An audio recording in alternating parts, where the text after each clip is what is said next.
Bonjour à tous et bienvenue pour mon Teach and Learn. Donc la problématique est la suivante, donc comment faire face à l'accroissement d'activité lié à la Fnac sur Q4.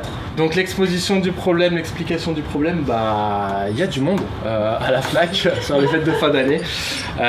Pour vous donner des chiffres, un exemple, en juin 2018, on tourne autour de 37 équivalents temps plein sur Fnac. En décembre, on monte à 323. Donc c'est les pics qu'on a atteints fin d'année dernière.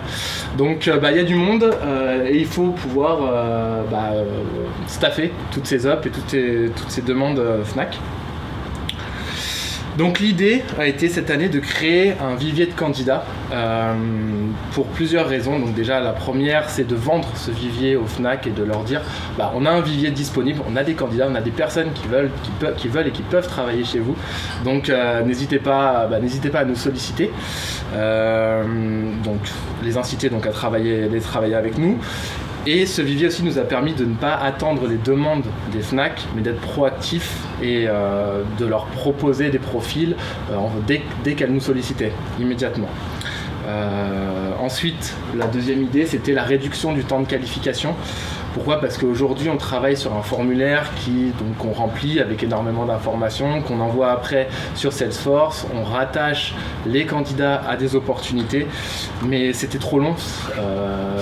Ça mettait entre une demi-heure et 3/4 d'heure de A à Z. On ne pouvait pas prendre ce temps-là vu la charge de travail qu'on avait. Donc on a réduit tout ça. On est passé sur un format très basique de fichier Excel où on discute avec les candidats pendant une dizaine de minutes maximum. Et derrière, on les propose sur les opportunités avec un format de mail. Voilà. Les résultats qu'on a obtenus, c'était notamment grâce au push, grâce au vivier qu'on avait mis en place, des ouvertures de nouvelles Fnac. Pour vous donner un exemple, on ne travaillait pas avec Forum des Halles jusqu'aux fêtes de fin d'année.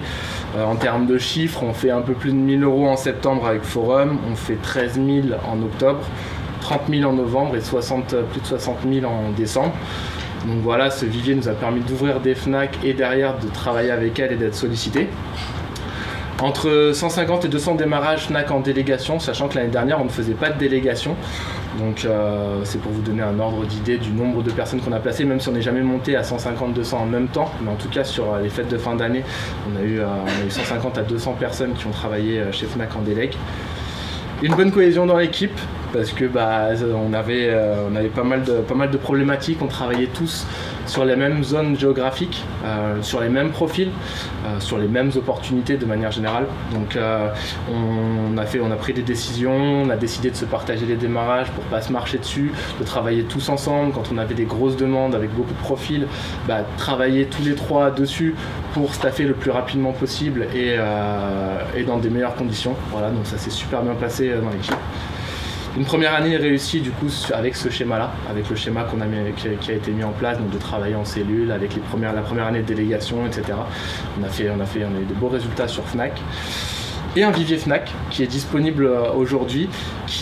Donc on a le vivier Fnac gestion et le vivier Fnac délégation. Délégation, on les connaît bien, c'est des personnes qu'on a staffées, avec qui on a travaillé, mais on a aussi pas mal de gestions qui ont travaillé avec nous. Donc voilà, aujourd'hui un vivier qu'on peut réutiliser, qu'on réutilise dans nos demandes Fnac notamment. Et maintenant, le but ce serait d'utiliser vraiment au maximum ce vivier de GoJobber, parce que on a, comme je vous ai dit, 150 à 200 personnes qu'on a staffées chez Fnac. Il y a les gestions aussi avec qui on a travaillé. Le but c'est de le réutiliser soit chez Fnac, mais aussi ailleurs, dans les autres comptes qui sont ouverts, dans les autres entreprises, des hôtes de caisse, des vendeurs de manière générale, des logisticiens. Donc voilà, le but c'est vraiment d'optimiser tout ça et de faire en sorte que on a des gens qui ont bossé avec nous, qui sont fiables et qui ont envie de travailler encore et de continuer à travailler avec GoJob. Donc de faire le maximum pour les pousser et continuer à travailler avec eux. Et d'ailleurs, je voulais dire, il y a ma première perle, en tout cas une des perles qu'on avait identifiées chez Fnac, qui commence demain dans un compte à Julie. Donc voilà, c'est le premier truc qu'on fait ensemble. Donc voilà, c'est ça qu'il faut inciter et c'est ça qu'on a envie de faire. Voilà. J'en ai fini avec mon Teach and Learn et prochain Teach and Learn.